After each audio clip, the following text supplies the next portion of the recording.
bienvenidos al primer episodio de este año. Vamos a hablar acerca de este artículo publicado en el New England acerca de síndrome de inadecuada antidiuresis. Este es un tema muy importante y el artículo es muy interesante, ya que la hiponatremia es la alteración electrolítica más común a nivel mundial. Se dice que aproximadamente el 5% de los adultos llegan a sufrir de esta afección y en pacientes hospitalizados hasta el 35% lo sufren. Y estas cifras empeoran cuando hablamos de la población adulta. Pacientes mayores de 65 años, estamos hablando de que más o menos el 40% de estos pacientes hospitalizados van a tener hiponatremia y de ellos hasta el 60% se puede deber como tal a esta afección.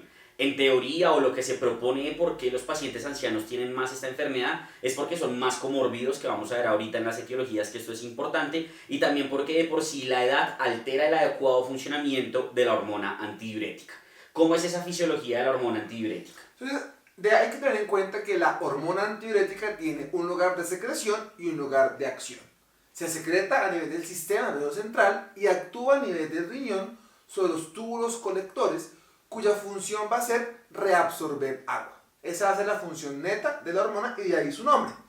Es importante tener en cuenta los estímulos frente a los cuales esta hormona se produce, que básicamente son dos estímulos grandes. Uno es un estímulo de volemia, que es un volumen inefectivo circulante, y el otro que es un estímulo de osmolaridad, que es respecto a la hipertonicidad que tengamos en plasma. En el síndrome de secreción inadecuada, esto es inadecuado porque la secreción se produce en ausencia de estos estímulos.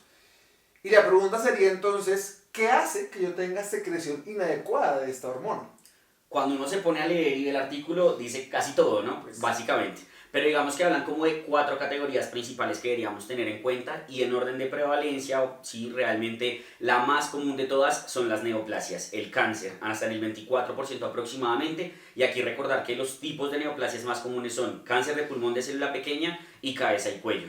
Después, en orden de prevalencia, vienen los medicamentos, en donde los antidepresivos, sobre todo los inhibidores selectivos de recaptación de serotonina, son los más importantes a tener en cuenta. Después de esto vienen las patologías pulmonares, básicamente cualquier patología pulmonar, pero sobre todo infecciosas, y posteriormente patologías del sistema nervioso central, y aquí también cualquier patología del sistema nervioso central, ACV, trauma, etc., puede llegar a generarlo. Pero si uno no encuentra la causa dentro de esas 4 grupos, digamos, como de etiologías, como dijimos, casi cualquier cosa, náuseas, vómito, dolor, estrés, son causas que pueden llevar al síndrome de inadecuada antidiuresis. Entonces, pues digamos, dado que es tan prevalente, ¿cómo lo sospechamos? ¿Cómo se presenta clínicamente? ¿Cómo lo diagnosticamos? Entonces, sabemos que la alteración base es la hiponatremia, y la hiponatremia nosotros la podemos clasificar basados en la volemia. Clásicamente, la hiponatremia del SIAD es una hiponatremia euvolémica hipotónica. Sin embargo, caracterizar objetivamente la volemia es difícil. Lo que para mí puede ser euvolémico, para otro puede ser hipovolémico, y de esta manera uno busca formas más objetivas, que son 2 cosas. 1, el sodio en orina, y 2, la osmolaridad urinaria. Sodios en orina por encima de 30 con osmolaridades en orina por encima de 100 hacen pensar como una alta probabilidad de que esa hiponatremia sea causada en un contexto de un SIAD, con un asterisco fundamental, y es que el SIAD es un diagnóstico de exclusión. Entonces yo debo estar seguro de que no tengo otras cosas, especialmente hipotiroidismo e insuficiencia adrenal. Lo otro es que cuando uno no encuentra causas, y pues que no es un porcentaje despreciable, básicamente casi que el 60% no va a tener causa de por qué mi paciente tiene SIAD, el artículo habla de hacer tomografías secuenciales, lo que uno clásicamente llama como corpotac. Entonces, que cuello, tórax, abdomen, presumimos buscando tal vez patología oncológica al ser la principal causa, pero pues si decimos que el dolor da SIAD, hacerle TAC a un dolor, uno queda pensando que tan necesario sea estudiar a tanta profundidad una hiponatremia que tal vez no repercuta tanto al paciente. Ahí vendríamos a ver, ¿qué pasa cuando el paciente sí está comprometido? Pues digamos que ahí lo que nos tocaría ya es entrar a hablar del tratamiento. Y para saber cómo clasificamos el tratamiento o cómo abordamos el tratamiento de esta patología es básicamente de entrada, o por lo menos inicialmente, el manejo de la hiponatremia. Entonces vamos a determinar si requiere un manejo urgente de la hiponatremia o no. Voy a requerir un manejo urgente de la hiponatremia cuando tengo síntomas severos, convulsiones, coma o cosas por el estilo, e incluso síntomas moderadamente severos como serían la confusión y como sería también el vómito. Las otras dos ocasiones en donde debo de corregir de manera urgente la hiponatremia van a ser aquellas en las cuales yo tengo una condición que predisponga a que el sodio se siga bajando, como el SIAD inducido por ejercicio o posoperatorio, y también cuando tengo una patología intracraneal asociada al SIAD. Cuando yo estoy frente a alguno de estos escenarios, debo de corregir el sodio con solución salina hipertónica.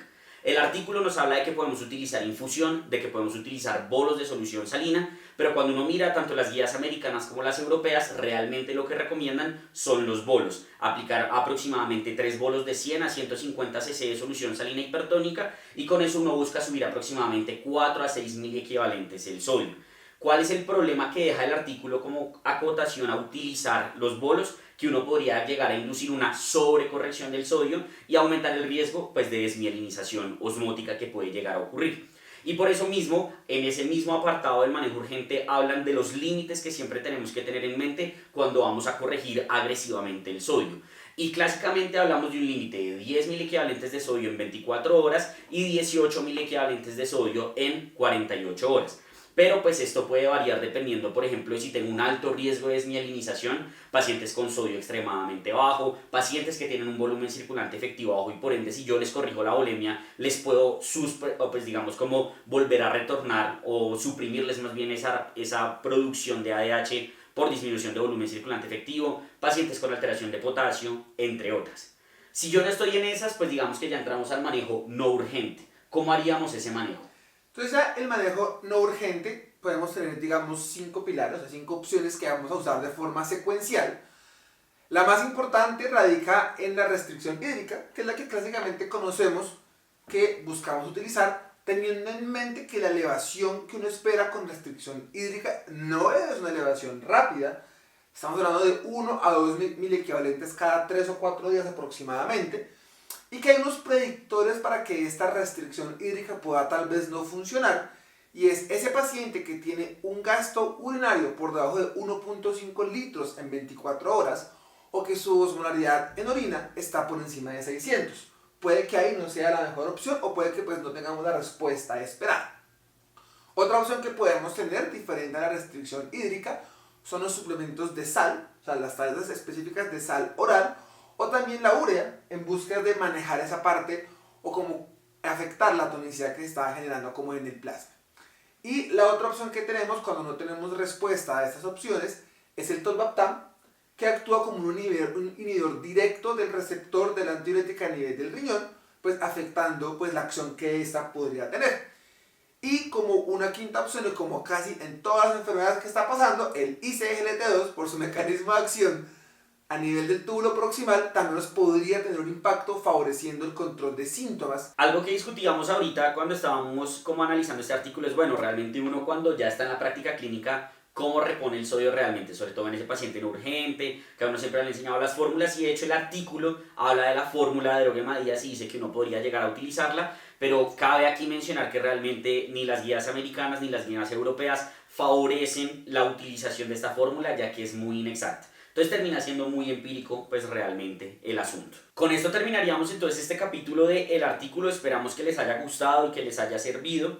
Como siempre la idea es que sean ustedes quienes elijan cuál es el artículo que vamos a revisar dentro de 15 días, vamos a retomar nuevamente los 15 días y tenemos estas siguientes dos opciones. Esta primera opción es un artículo de pericarditis aguda de Current Cardiology Reports. O esta opción acerca de manejo actual de la bacteriemia por Staphylococcus aureus de Clinical Infection Disease. Como siempre, muchas gracias por vernos y nos vemos en 15 días. Hola a todos y bienvenidos al primer episodio. ¿Sí? Sí, estamos saludando apenas, no hemos avanzado. No es tan agresivo. Dos opciones. Esta primera opción es un artículo de pericarditis aguda de Current Cardiology